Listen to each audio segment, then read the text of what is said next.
Hello there, and welcome back to Real Conflict Zone. I'm your host, and before we dive into tonight's story, I want to thank each and every one of you for being here.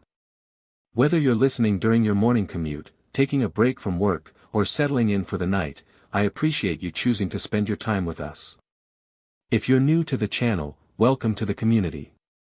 We explore stories of survival, conflict, and the extraordinary things that happen when the boundaries between the possible and impossible begin to blur. If you find yourself drawn into what you're about to hear, please consider subscribing and hitting that notification bell.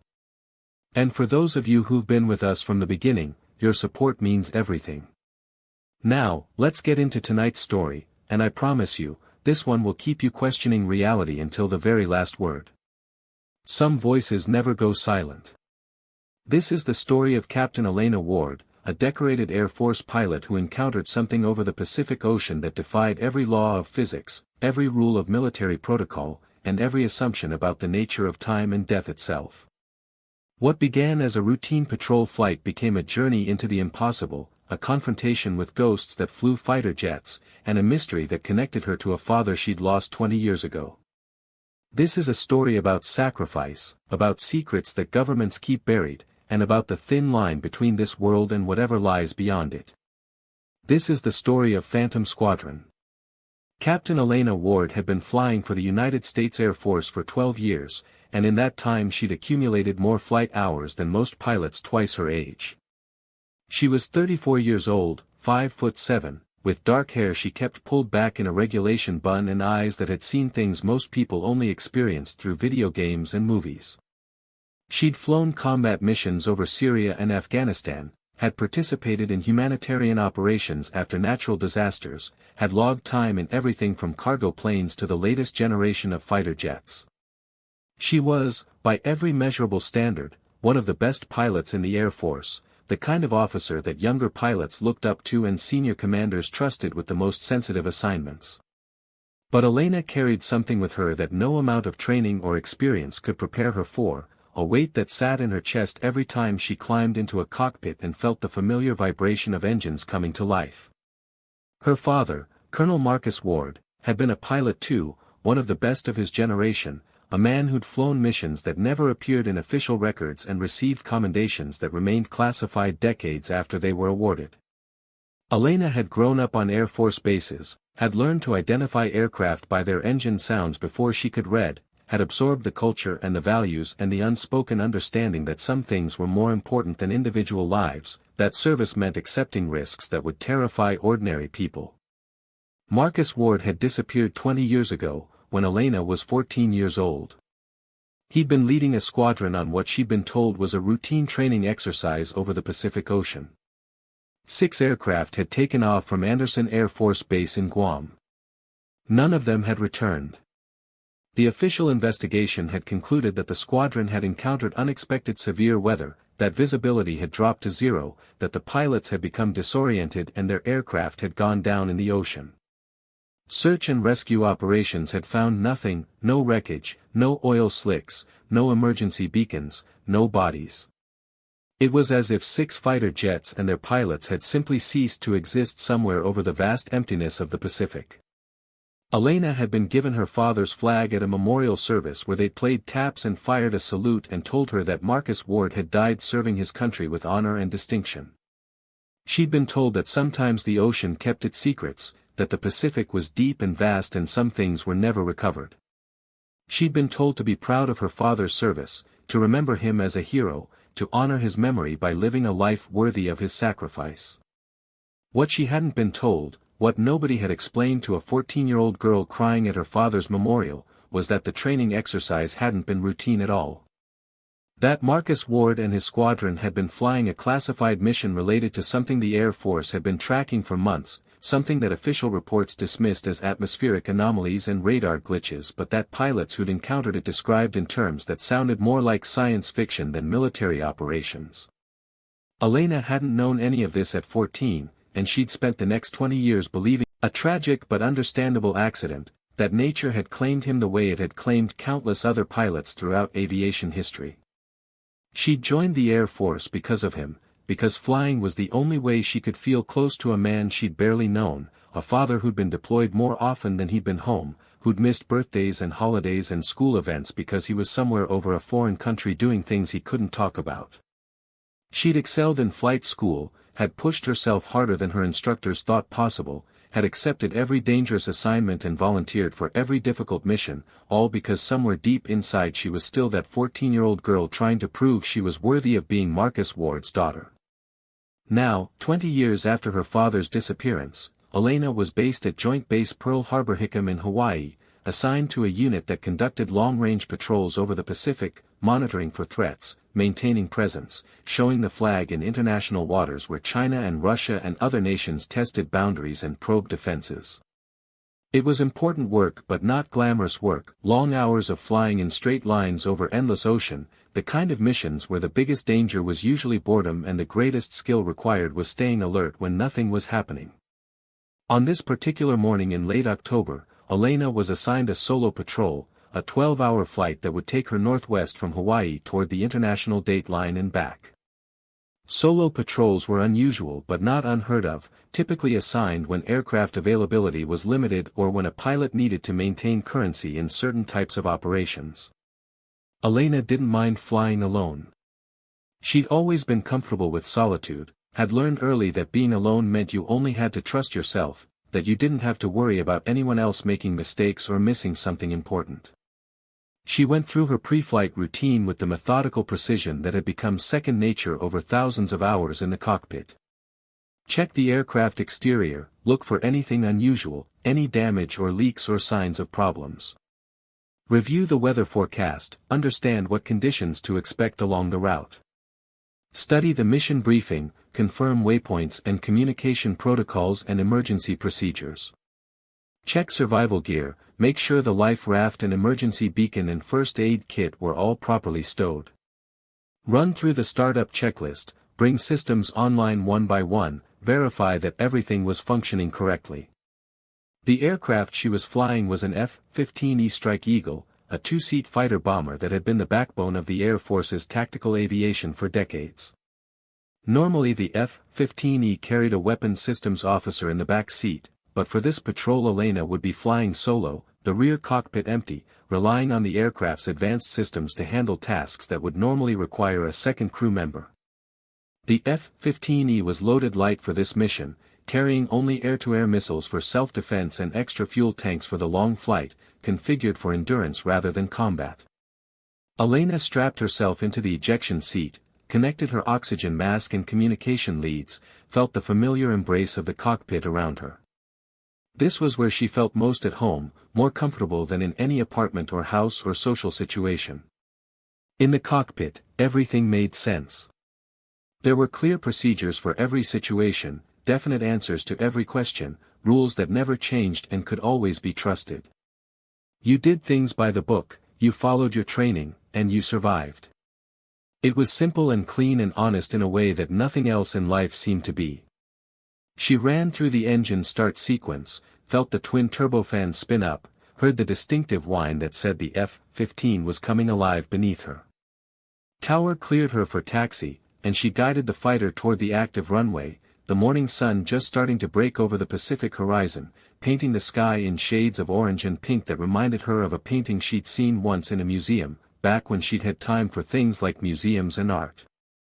Tower cleared her for takeoff, and Elena advanced the throttles, felt 29,000 pounds of thrust push her back into the seat as the F-15 accelerated down the runway. At rotation speed she pulled back on the stick, felt the nose lift, felt that moment of transition when the aircraft left the ground and became something else, no longer a machine rolling on wheels but a creature of the air, free from gravity's grip, capable of things that should be impossible.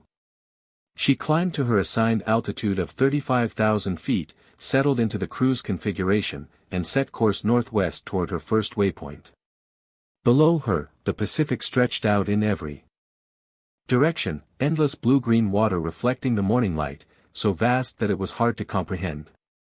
The Pacific Ocean covered more than 60 million square miles, contained half of all the free water on Earth, had depths that exceeded 7 miles in places. You could drop entire mountain ranges into the Pacific and they'd disappear without a trace. It was a humbling thought, flying over something so immense, so indifferent to human concerns. The first few hours of the patrol passed uneventfully. Elena monitored her systems, checked in with air traffic control at regular intervals, scanned her radar for other aircraft or ships, and mostly just flew, maintaining heading and altitude with small corrections, her mind settling into the meditative state that long-duration flights often produced. Some pilots hated these missions, found them boring and tedious, but Elena had always appreciated the solitude, the time to think or not think, the simplicity of just being alone with an aircraft and the sky. She was approximately 600 miles northwest of Hawaii, about 3 hours into her patrol, when her radio crackled with static.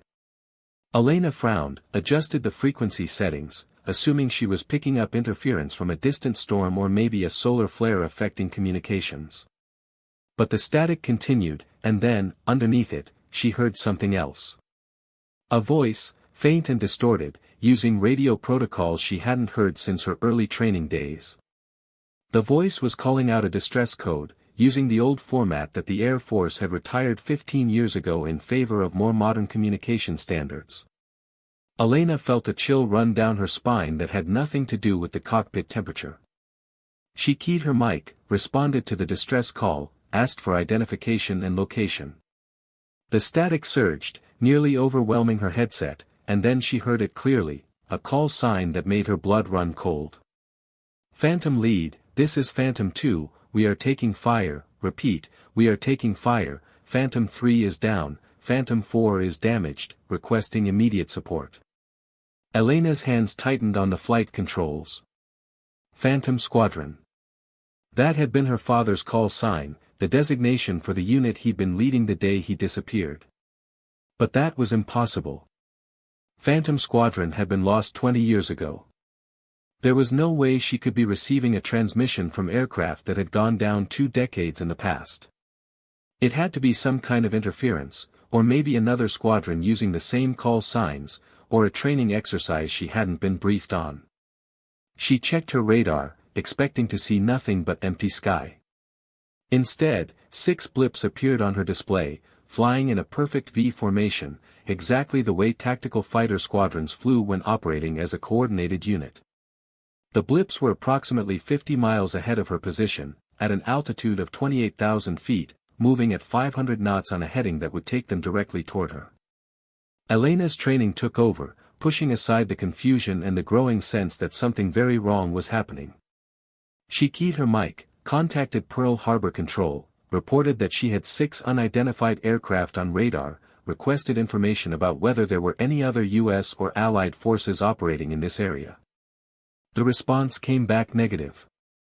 There were no other aircraft supposed to be in this sector. No training exercises, no international flights, no commercial traffic. Whatever she was seeing on radar, it wasn't supposed to be there. She was ordered to investigate, to close on the unknown aircraft, to attempt visual identification, to determine if they were hostile or just some kind of radar anomaly. Elena acknowledged the orders, adjusted her heading to intercept the formation, increased speed to close the distance. As she approached, the radio static increased, and she could hear more voices now, multiple pilots talking over each other, reporting battle damage, calling out targets, coordinating defensive maneuvers. It sounded like a squadron in combat, engaged with an enemy, fighting for survival. The sky ahead was clear, perfect visibility for 100 miles in every direction, not a cloud in sight. But as Elena closed to within 20 miles of the radar contacts, she saw something that made her question her own sanity. Lightning was flashing in the distance, brilliant white forks of electricity arcing between clouds that hadn't been there moments before. Thunder reached her even through the insulated cockpit, a deep rumbling that she felt in her bones more than heard with her ears. A storm was forming directly ahead of her, appearing out of nowhere, growing from nothing to a massive system in a matter of seconds. It defied meteorology, violated everything Elena knew about how weather patterns developed. Storms didn't just materialize instantly. They built gradually over hours or days, following predictable patterns, moving at speeds measured in miles per hour, not miles per second. But this storm was different, was something else entirely, and as Elena watched it coalesce around the 6 radar contacts, she understood on some instinctive level that this was connected to whatever had happened to her father's squadron 20 years ago. She should have turned back. Every bit of her training said to avoid the storm, to report what she'd seen, to let someone else figure out what was happening. But she didn't turn back. She couldn't. Because somewhere in that impossible storm, something was calling to her, pulling her forward, and she needed to know what it was. She needed to understand what had happened to her father. Elena adjusted her heading, flew directly toward the storm, watched the lightning intensify as she approached. The clouds were dark, almost black, shot through with veins of electricity that pulsed like a living thing. Her radar was showing increasing interference, the 6 contacts flickering in and out, sometimes appearing solid and then fading to ghost images that shouldn't exist. The radio static was nearly overwhelming now, voices cutting in and out, words fragmenting into syllables that made no sense. She was 5 miles from the storm wall when she saw them. Silhouettes against the lightning, aircraft that looked wrong somehow, their shapes both familiar and strange. They were fighter jets, that much was clear, but they were old models, F-15s from an earlier generation, the kind that had been retired from frontline service years ago. She could see them clearly for just a moment when lightning flashed, 6 aircraft in formation, and then they were gone again, swallowed by the darkness and the storm. Elena plunged into the clouds, and the world went dark. Her instruments went haywire, altimeter spinning, compass useless, radar showing nothing but hash. She was flying on instinct now, trusting her inner ear and her sense of aircraft attitude, trying to maintain control while the turbulence threw her around the cockpit hard enough that her helmet hit the canopy. Lightning exploded around her, so close that she could smell ozone even through her oxygen mask, so bright that it left afterimages burned into her retinas. And then the radio cleared, just for a moment, and she heard a voice that she hadn't heard in 20 years, a voice that she'd almost forgotten but would have recognized anywhere, anytime, under any circumstances. Elena. Elena, can you hear me? This is Phantom Lead. Elena, if you can hear this, you need to turn back. Turn back now, sweetheart. Don't follow us. Don't make the same mistake we did. It was her father's voice. Colonel Marcus Ward, dead for 20 years, gone down over the Pacific in an incident that had never been fully explained, was speaking to her through her headset, calling her by name, using the nickname he'd had for her when she was a child.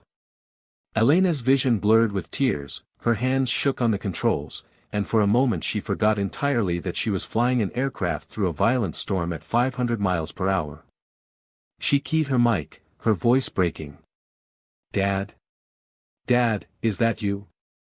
What's happening? Where are you? The static surged again, and his voice came through in fragments. Can't explain, not much time, tried to investigate, got caught, been here ever since, some kind of loop, keep flying the same mission, can't break free, you have to turn back, don't let them bring you here too. Elena fought to understand what he was saying. A loop. They were trapped somehow, flying the same mission over and over. It didn't make sense, couldn't make sense, violated causality and physics and every rational understanding of how the universe worked. But she was hearing his voice, was seeing aircraft on her radar that shouldn't exist, was flying through a storm that had appeared from nothing. Nothing about this situation made sense, and trying to apply rational analysis was pointless. She asked the only question that mattered. How do I get you out? How do I bring you home? There was a long pause, filled with static and the sound of thunder and something else, a strange harmonics that sounded almost like music, like the universe was singing in frequencies humans weren't meant to hear. When her father's voice came back, it was quieter, sadder, resigned. You can't, Elena. We're already gone. Have been for 20 years. This isn't rescue, it's just an echo, a recording playing back, ghosts in the machine. But you're real, you're still alive, and you need to stay that way. Turn back. Get out of the anomaly. Don't let what happened to us happen to you. Elena looked at her instruments, saw that nothing was working correctly, realized she had no idea which direction would take her out of the storm and which direction would take her deeper. She was lost, disoriented, flying blind in conditions that would kill her if she made a wrong move. Her father was telling her to turn back, but she didn't know which way back was. She made a decision then, the kind of decision that pilots sometimes have to make, where all the options are bad and you have to choose the one that's least likely to kill you. She trusted her instincts, trusted the feeling in her gut that said the way out was behind her, and she pulled the F-15 into a hard turn, rolling inverted and pulling through, using the storm's turbulence to help rather than fighting against it. As she turned, she saw them again, the 6 aircraft, closer now, close enough that she could see markings on their fuselages. They were F-15s, definitely, but they were marked with Squadron insignia she recognized from photographs she'd kept of her father. These were the actual aircraft from Phantom Squadron, not modern planes pretending to be them.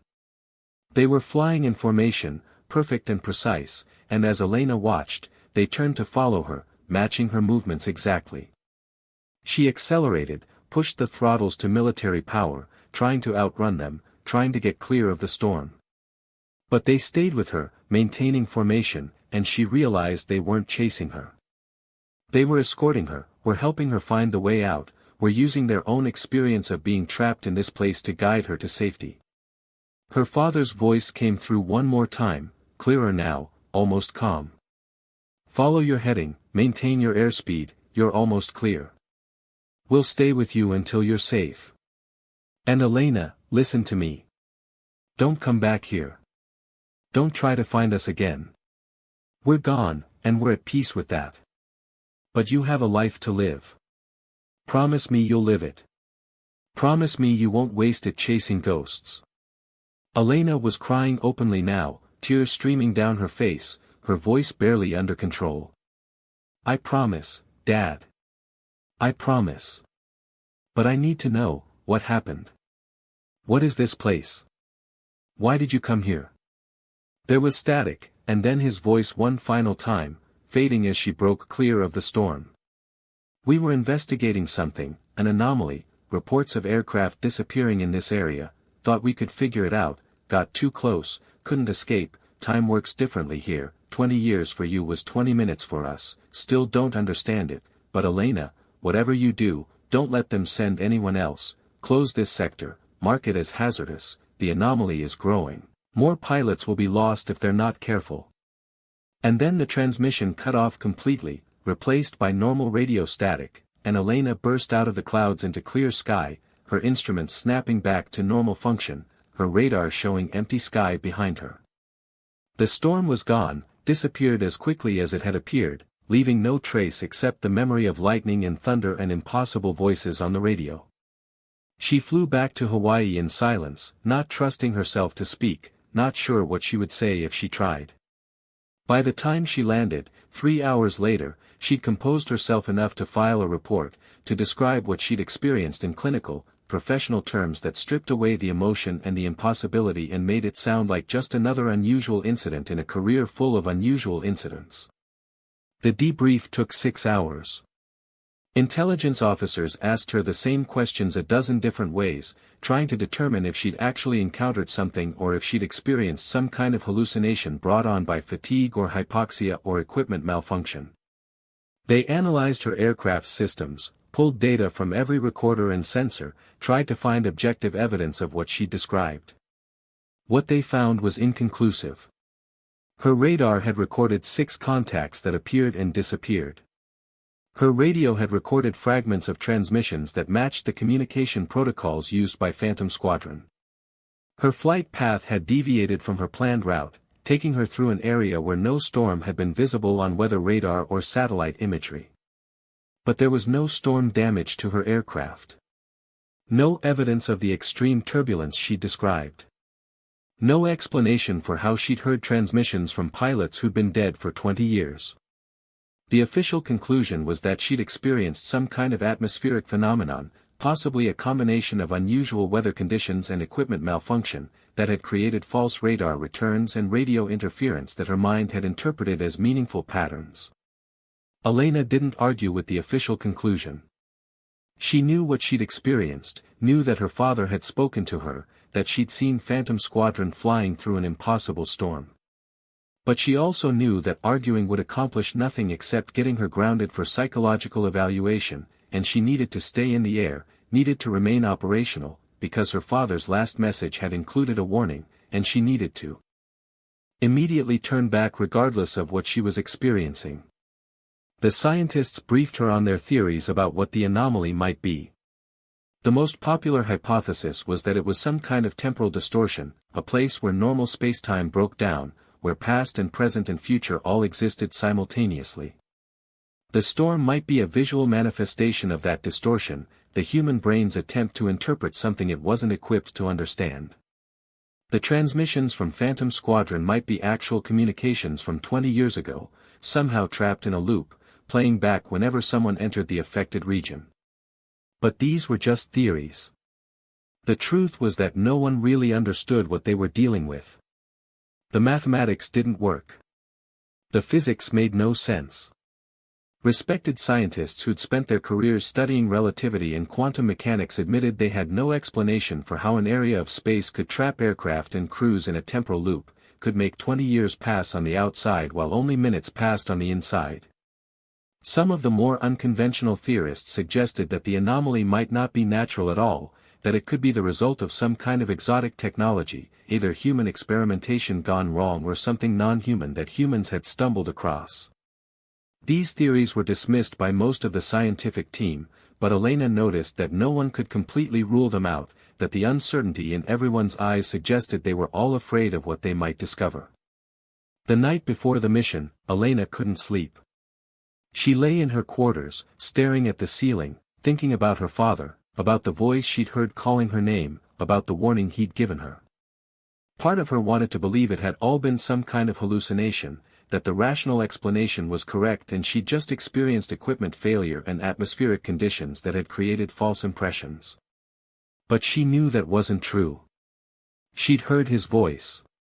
She'd seen those aircraft. And tomorrow she was going to fly back into the same storm and deliberately put herself in the same danger that had claimed him. She got out of bed, walked to her desk, and pulled out an old photograph, one of the few possessions she'd kept from her childhood. It showed her father in his flight suit, standing in front of his F-15, looking exactly the way she remembered him, confident, capable, at ease in a way he never seemed to be anywhere except near aircraft. She stared at the photograph for a long time, trying to find some message in his expression, some guidance for what she was about to do. In the photo, he was smiling, and Elena realized that she'd forgotten that smile, had let 20 years and grief and anger blur her memories until all she could recall was the absence, the empty chair at the dinner table, the missed birthdays and the memorial service with the flag and the hollow words about duty and sacrifice. But looking at the photo now, she remembered other things. She remembered him teaching her to ride a bike, running beside her with his hand on the seat until she found her balance. She remembered him reading to her at night, doing different voices for every character, making her laugh. She remembered him telling her that fear was natural but courage was choosing to act despite the fear, that being brave didn't mean you weren't scared, it meant you did what needed to be done anyway. Tomorrow, she would need that courage. Tomorrow, she would fly back into the impossible storm, and she would do it not because she wasn't afraid, but because fear was less important than the mission, than preventing other families from experiencing the loss she'd experienced, than finding answers to questions that had haunted her for 20 years. She put the photograph back in her desk, returned to bed, and finally managed to sleep for a few hours, dreamless and deep, the sleep of someone who'd made peace with a difficult decision. The next morning dawned clear and calm, perfect flying weather, which somehow made everything feel more surreal. Elena went through her pre-flight routine with extra care, checking every system twice, making sure the specialized sensors were properly installed and calibrated. The aircraft looked almost comical with all the equipment pods attached, bulging with electronics that recorded electromagnetic fields and radiation levels and spatial distortions and a dozen other parameters that the scientists hoped would provide insight into the anomaly's nature. Martinez came to see her off, standing on the tarmac as Elena strapped into the cockpit. They didn't exchange many words, just a brief conversation about weather conditions and communication protocols and the importance of following abort criteria if things got dangerous. But there was an unspoken understanding between them, a recognition that Elena was doing something extraordinary, that courage came in many forms, and that sometimes the bravest act was choosing to face the unknown. Elena started the engines, received clearance, and taxied to the runway. The takeoff was smooth, the F-15 climbing into blue sky with all the grace and power that made these aircraft legendary. She set course for the anomaly zone, maintaining precisely the altitude and heading that the mission plan specified, knowing that behind her, an entire command center full of personnel was monitoring her progress, analyzing the data streaming from her aircraft's sensors, hoping she would find answers. The flight to the anomaly zone took 2 hours. Elena spent that time running through checklists, verifying that all her systems were functioning correctly, trying to prepare mentally for what she might encounter. The scientists had told her to expect the storm to appear approximately 20 miles before she reached the coordinates where she'd encountered it previously, that the anomaly seemed to have expanded slightly in the 2 weeks since her last flight. They'd given her specific instructions to maintain constant communication, to describe everything she was experiencing, to not let emotions override her training. She saw the storm forming right on schedule, clouds boiling up out of nowhere, darkness spreading across the sky like ink dropped into water. Lightning began to flash, brilliant and terrible, and Elena felt her hands tighten on the controls, felt her heart rate increase despite all her training and experience. This was it. This was the moment when she would either find answers or join her father in whatever temporal loop or dimensional trap or impossible space existed in the heart of that storm. She keyed her radio, reported to the command center that she had visual contact with the anomaly, that she was proceeding as planned, that all systems were nominal. The response came back with unusual warmth, with wishes for good luck and safe return, and Elena realized that everyone monitoring this mission understood she might not come back, that this could be the last communication they ever received from her. She flew into the storm. The transition was instantaneous, like passing through a membrane between one reality and another. Outside the storm, everything had been normal, comprehensible, following the rules of physics and common sense. Inside, nothing made sense. Her instruments went crazy, showing impossible readings, altitudes that fluctuated by thousands of feet from 1 second to the next, speeds that varied from 0 to supersonic with no corresponding change in engine power. The lightning was inside the cockpit somehow, not physically but visible at the edges of her vision, as if reality itself was tearing apart. And then she saw them again. 6 aircraft in formation, materializing out of the darkness like ghosts, flying with impossible precision through turbulence that should have torn them apart. They were closer this time, close enough that Elena could see details, could see the markings on their fuselages, could even see figures in the cockpits, pilots in flight suits and helmets, men who'd been dead for 20 years but who moved with the practiced ease of experienced aviators. Her radio crackled to life, and this time there were multiple voices, the entire squadron, communicating with each other using the call signs and protocols she'd heard in recordings from her father's era. They were running some kind of combat exercise, calling out intercepts and defensive maneuvers, coordinating as a team the way fighter squadrons did. But there was something wrong with their communication, something off about the timing and the content. They were repeating themselves, saying the same things over and over with slight variations, as if they were stuck in a loop, as her father had described, flying the same mission endlessly. Elena tried to establish contact, called out using her own call sign, identified herself as Marcus Ward's daughter, asked if anyone could hear her. The response was immediate and overwhelming. All 6 aircraft turned toward her simultaneously, broke formation for the first time, and suddenly she was surrounded by ghosts in fighter jets, aircraft that shouldn't exist circling her position like sharks around prey. But they weren't attacking. They were protecting. As Elena watched, trying to maintain control of her own aircraft while the impossible happened around her, she saw the squadron form a defensive shell around her position, saw them take up stations that would shield her from any threat. And then her father's voice came through clearly, more solid than it had been before, almost like he was actually there in the cockpit beside her. Elena, we don't have much time. The anomaly is destabilizing. It's been growing since we got trapped here, feeding on energy from every aircraft that comes near it. You need to leave now, but first you need to understand what this is, what really happened here, so you can warn everyone, so you can make sure this never happens again. Elena listened, recording everything on the systems that were somehow still functioning despite the chaos around her, as her father explained what Phantom Squadron had discovered before they'd been trapped. The anomaly wasn't natural, and it wasn't an accident of physics or some spontaneous breakdown in space-time.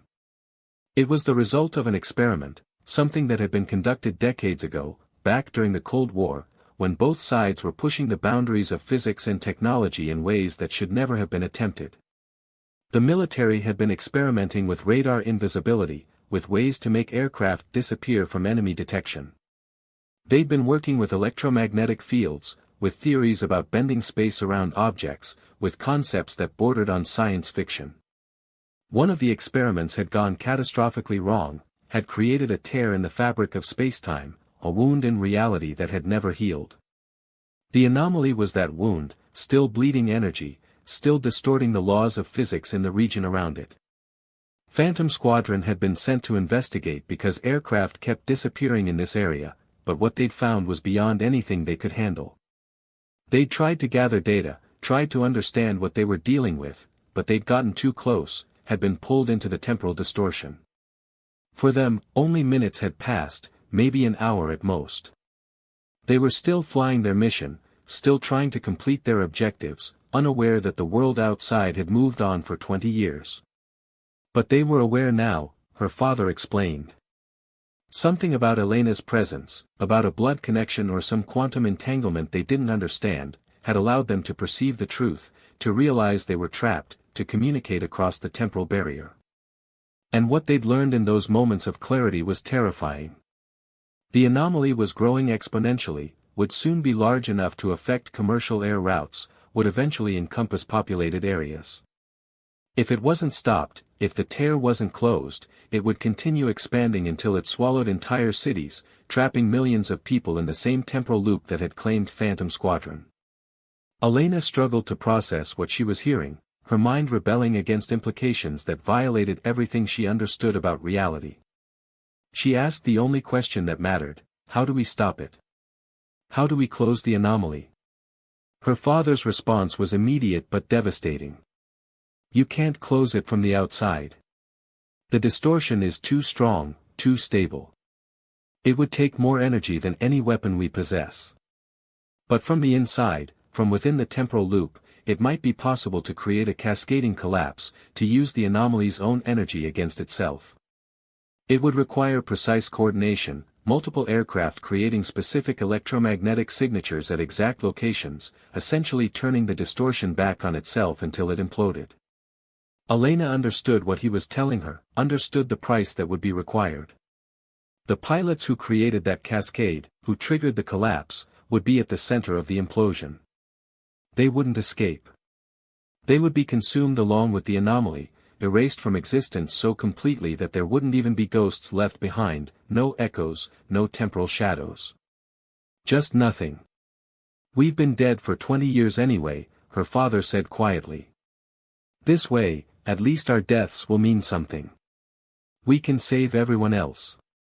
We can make sure no other pilots, no other families, go through what you went through. But we need your help, Elena.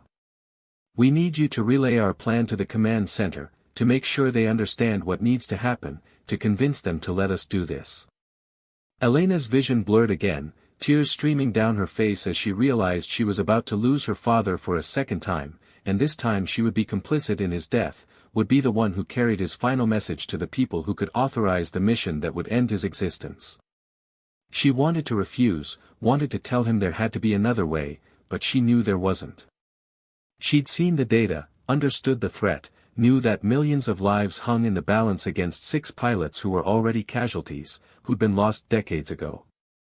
She took a deep breath, steadied her voice, and asked him to explain the specifics, to give her the technical details she would need to convey to the scientists and commanders. Her father walked her through the plan, describing the precise positions each aircraft would need to occupy, the exact electromagnetic frequencies they would need to generate, the timing that would be critical down to milliseconds. It was complex and dangerous and relied on calculations that barely made sense, but Elena recorded every word, stored every detail in her memory and in her aircraft systems. As her father finished the explanation, the storm around them intensified, lightning becoming continuous, thunder merging into a single sustained roar that seemed to come from the universe itself protesting the violation of its laws. The squadron aircraft began to fade, becoming translucent, and Elena realized that the temporal stability was breaking down, that the window of communication was closing. "Wait," she called out desperately. "Dad, wait. Before you go, I need to know. Do you have any regrets? If you could change anything, what would it be?" There was a pause, and when her father spoke again, his voice was softer, more human, less like a transmission and more like a conversation between a father and daughter who'd been separated for too long. "I regret not being there for you," he said. "I regret missing your graduation, your commissioning, all the moments that mattered. I was always chasing the mission, always thinking there would be time later to be a father. But there wasn't. And now, looking back from this place between moments, I can see that the only thing that really mattered was you, was being there for my little girl. The missions don't matter, Elena. The medals and the commendations and the classified operations that seemed so important at the time, they're all just noise. What matters is the people we love, the time we spend with them, the memories we create. Don't make my mistake. Don't sacrifice your life for your career. Find someone to love, build a family, be present for them in all the ways I wasn't present for you." Elena couldn't speak, couldn't force words past the tightness in her throat. She wanted to tell him that she forgave him, that she understood, that she'd never blamed him for being who he was. But before she could find her voice, the transmission cut out completely, and the squadron aircraft vanished, not fading gradually but disappearing instantaneously, as if they'd never been there at all. She was alone in the storm, her instruments still going crazy, her aircraft being thrown around by turbulence that seemed determined to tear it apart. Elena fought for control, used every bit of skill she'd accumulated over 12 years of flying, and somehow managed to guide the F-15 back toward the edge of the anomaly. The transition out was just as abrupt as the transition in, a moment of complete disorientation followed by sudden calm, clear sky, instruments returning to normal function. Elena flew back to Hawaii on autopilot, her mind elsewhere, replaying the conversation, examining every word her father had said, trying to memorize his voice before the memory faded. By the time she landed, 6 hours after takeoff, she'd composed herself enough to face the debriefing, to deliver the message she'd been entrusted with, to explain what needed to happen. The command center was in chaos when she arrived, dozens of personnel crowded around monitors showing the data her aircraft had recorded, scientists arguing about what the readings meant, intelligence officers trying to understand the security implications. Elena walked through the chaos to where Martinez was standing, pulled her aside, and quietly explained what Phantom Squadron had discovered, what they were proposing, what needed to happen to close the anomaly permanently. Martinez listened without interrupting, and when Elena finished, there was a long moment of silence. Then Martinez asked the question that needed to be asked, "Are you certain about this? Are you certain that what you experienced was real contact with the trapped squadron, and not some kind of hallucination or false signal generated by the anomaly itself?" Elena met her commanding officer's eyes and spoke with absolute conviction. "I'm certain. That was my father. I know his voice, know the way he thinks, know things about him that no recording or false signal could replicate. And the plan he described makes sense given what the scientists have been theorizing about the anomaly's structure. It's risky, and it's unorthodox, but it's our only option. If we don't act, the anomaly will continue growing until it's too large to contain." Martinez nodded slowly, understanding the weight of the decision she was being asked to make. She would need to brief senior commanders, would need to convince them to authorize a mission that would deliberately sacrifice 6 aircraft and pilots who were, according to official records, already dead. It would require classification at the highest level, would need to be kept secret not just from the public but from most of the military itself. And there was no guarantee it would work, no way to test the theory without actually executing the mission. But the alternative was worse. The alternative was allowing the anomaly to expand until it threatened civilian populations, until the secret could no longer be kept, until the consequences became catastrophic. Martinez made her decision with the kind of clarity that came from 3 decades of military service, from understanding that sometimes the only good options were the ones where people died but the mission succeeded. She authorized the mission. The next 48 hours passed in a blur of preparation and coordination. Scientists worked around the clock to translate Phantom Squadron's plan into specific technical requirements, to design equipment that could generate the electromagnetic signatures at the precise frequencies needed. Engineers modified aircraft, installed specialized systems, tested and retested every component. Pilots were briefed on the mission profile, though not on the true nature of what they were supporting, told only that they would be providing escort and sensor coverage for a classified operation. Elena was given a choice. She could fly the mission herself, could be the one to coordinate with her father's squadron, could be present when the anomaly collapsed. Or she could stay behind, let other pilots handle the tactical execution, remain safe on the ground while the final act played out over the Pacific. It wasn't really a choice at all. Elena knew she had to be there, had to see this through to the end, had to honor her father's sacrifice by being present when he made it. The mission launched at dawn 3 days after Elena's second flight into the anomaly. She led a formation of 4 F-15s, each equipped with the specialized electromagnetic generators, each piloted by hand-picked aviators who'd been cleared for classified operations and who understood, even if they didn't know all the details, that what they were about to do was critically important. Behind them, at a safe distance, an AWACS radar plane circled, monitoring everything, recording data that would be studied for decades to come. They reached the anomaly zone at mid-morning. The storm was visible from 100 miles away, had grown noticeably larger since Elena's last flight, confirmed the warning her father had given about exponential expansion. Lightning flickered continuously in the clouds, and even from this distance, Elena's instruments showed signs of electromagnetic interference, space-time distortion that made her aircraft's computers struggle to maintain accurate readings. She radioed the command center, confirmed that all aircraft were ready, that systems were functioning correctly, that they were prepared to execute the mission. The response came back with formal authorization, with the mission code that meant they were cleared to proceed, with wishes for success and safe return that everyone knew were optimistic at best. Elena led her formation toward the storm, watching her radar as 6 new contacts appeared, right on schedule, right where the mission plan predicted they would be. Phantom Squadron, responding to her approach, emerging from their temporal prison to meet her one final time. She could see them through gaps in the clouds, 6 aircraft in perfect formation, flying with the precision that came from decades of practice, even if those decades had been compressed into subjective minutes. Her father's voice came through the radio, calm and professional, using the clipped military communication style that stripped away emotion and focused on mission requirements. Phantom Lead to Escort 1, we have visual contact, commencing approach to designated positions, estimate 30 seconds to initiation point.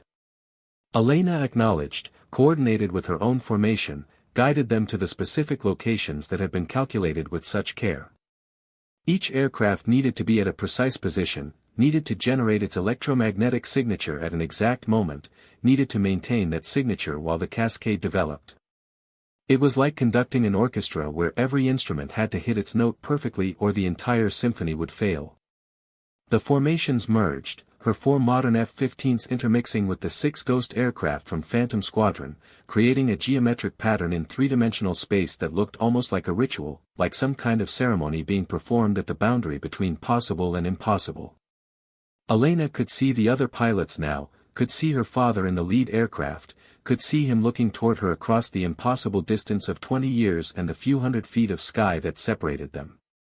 She keyed her radio one last time, spoke directly to him, using his name rather than his call sign. Marcus Ward, this is Elena Ward.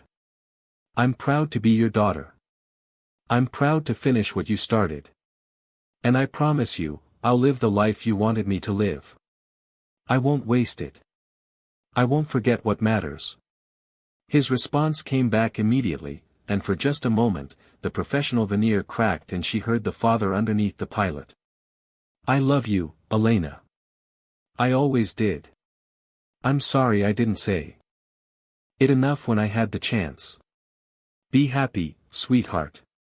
That's all I ever wanted for you. Then the moment passed, and they were back to being pilots executing a mission. Elena gave the command, and all 10 aircraft activated their systems simultaneously. The electromagnetic generators came online, creating fields that interacted with the anomaly's distortion, that resonated with the frequencies of the temporal loop, that began to feed back into the system in ways that violated conservation of energy and made physicists' equations throw impossible solutions. The storm responded immediately, intensifying beyond anything Elena had seen before. Lightning became solid sheets of light, thunder became a physical pressure that she felt through the airframe, and reality itself seemed to ripple like water disturbed by a stone. The anomaly was collapsing, folding in on itself, the temporal loop breaking down as the carefully calculated electromagnetic cascade propagated through the distorted spacetime. Elena maintained her position, fought against turbulence that threatened to flip her aircraft inverted, watched her instruments go completely insane as the laws of physics temporarily ceased to have meaning. Around her, the other modern aircraft were doing the same, their pilots fighting for control, maintaining their electromagnetic signatures despite conditions that would have killed them if they'd made a single mistake. But Phantom Squadron wasn't fighting. They were steady, rock solid, flying with perfect precision even as the anomaly tore itself apart around them. They were at the center of the cascade, were generating the primary signatures that drove the collapse, were allowing themselves to be consumed by the implosion they'd created. Elena watched through tears as the 6 ghost aircraft began to fade, not gradually but in pulses, flickering in and out of existence as the temporal loop unraveled. Her father's voice came through one final time, barely audible over the static and the thunder and the sound of reality screaming. Mission accomplished, he said. Anomaly collapse confirmed. All Phantom Squadron aircraft, it's been an honor flying with you. And Elena, remember your promise. Live well. Then they were gone. Not destroyed, not crashed, just gone, as if they'd never existed. The storm collapsed with them, the clouds dissipating in seconds, the lightning ceasing, the thunder fading to silence. Elena found herself flying through clear sky, her instruments returning to normal function, her radar showing only the 4 modern aircraft of her formation. The anomaly was closed.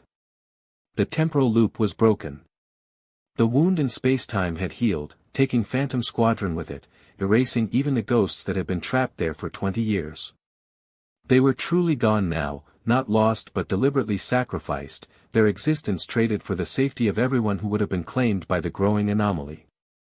Elena led her formation back to Hawaii, flying through perfect weather, under blue sky, over blue ocean, everything beautiful and normal and utterly mundane after what she'd just experienced.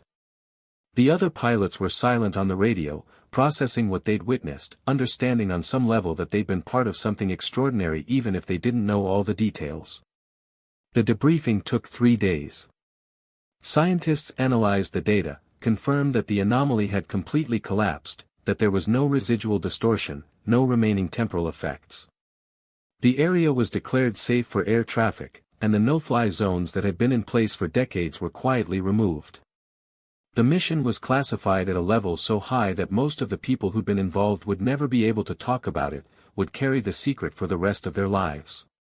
Elena received a commendation for her actions, though the citation was vague about specifics, mentioning only that she'd successfully completed a classified operation of critical importance to national security. She was offered promotions, choice assignments, opportunities that most pilots would have killed for. But she turned them all down. She remembered her father's words, his regrets about sacrificing his life for his career, his wish that she wouldn't make the same mistakes. She remembered his final message, his plea that she live well, that she find happiness, that she prioritize the things that actually mattered. And she decided to honor that message in the most direct way possible. Elena resigned her commission 6 months later, leaving the Air Force after 12 years of service, walking away from a career that had defined her entire adult life. She moved to a small town in Colorado, about as far from the ocean as you could get in the continental United States, bought a house with a view of mountains instead of water. She got a job as a civilian flight instructor, teaching people the joy of flying without the weight of military missions and classified operations. She met someone, a civilian who'd never been in the military, who didn't understand the culture or the mindset but who was patient and kind and made her laugh. They dated for a year, got married in a simple ceremony attended by a few dozen friends and family members, started building the kind of normal, mundane life that Elena had never thought she wanted. She had children, 2 daughters who would never grow up on military bases, who would never have to wonder if their mother was coming home from deployment, who would never receive a folded flag at a memorial service. She was present for them in all the ways her father hadn't been present for her, attended every school event, coached their soccer teams, helped with homework, told them bedtime stories with different voices for every character. Sometimes, on clear nights, she would go outside and look up at the stars, thinking about her father, about Phantom Squadron, about the mission that had closed an anomaly and prevented countless deaths. She would remember his voice, his final words, his wish that she be happy. And she would smile, because she was happy, because she'd kept her promise, because she was living the life he'd wanted her to live. The military sent her letters occasionally, requests to consult on classified projects, offers to return to active duty with rank and positions that acknowledged her unique experience. She declined them all politely but firmly. That chapter of her life was closed, just as permanently as the temporal anomaly had been closed, and she had no interest in reopening it. Years passed. Her daughters grew up, went to college, started their own lives. Elena continued teaching flight, continued enjoying the simple pleasure of taking an aircraft into the sky without the weight of missions or the possibility of combat. She grew older, found gray in her hair, noticed that her body didn't recover from long days as quickly as it used to. But she was content, was satisfied with the choices she'd made, felt no regrets about walking away from a career that most people would have considered successful.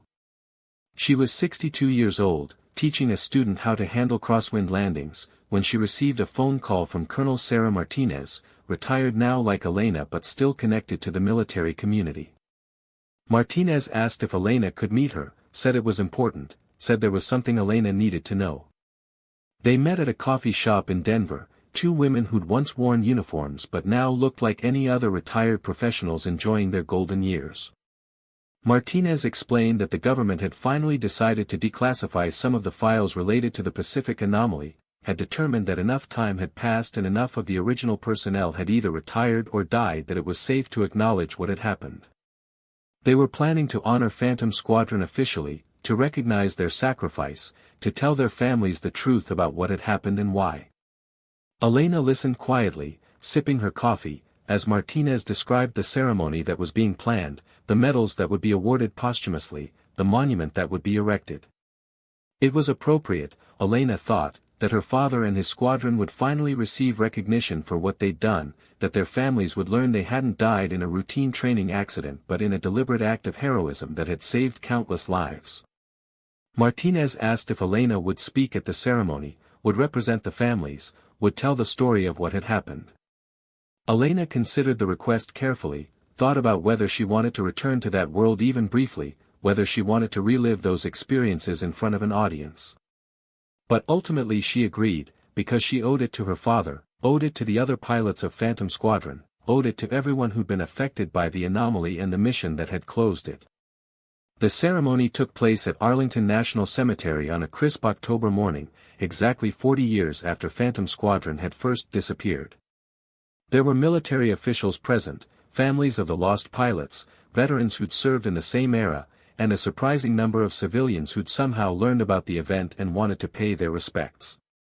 Elena stood at the podium, looking out at the assembled crowd, and began to speak. She told them about Captain Elena Ward, a young pilot who'd been assigned a routine patrol and had encountered something impossible.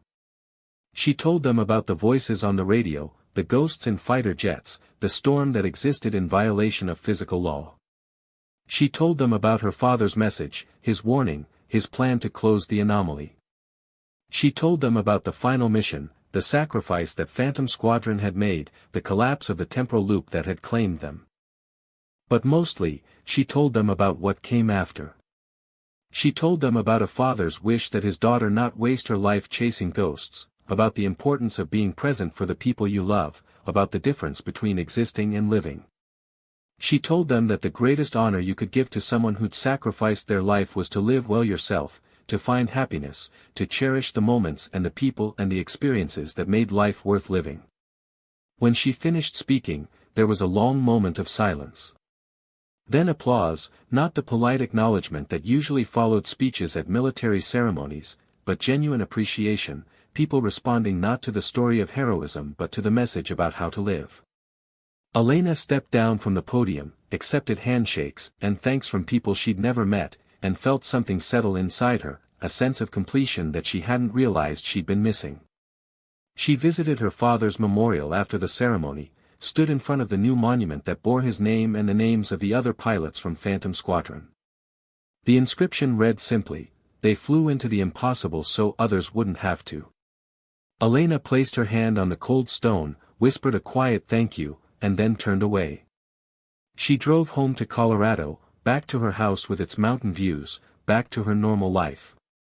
Her daughters were visiting that weekend, bringing grandchildren who called her Nana and wanted to hear stories about when she used to fly airplanes. She spent the evening with them, playing games, making dinner, enjoying the kind of simple domestic happiness that her father had sacrificed so she could have. That night, after everyone had gone to bed, Elena went outside one last time, looked up at the stars, and thought about voices that never go silent. She thought about her father, about Phantom Squadron, about the impossible mission over the Pacific. But mostly she thought about promises kept, about lives lived well, about the fact that the greatest victory wasn't surviving the storm but choosing to be happy afterward.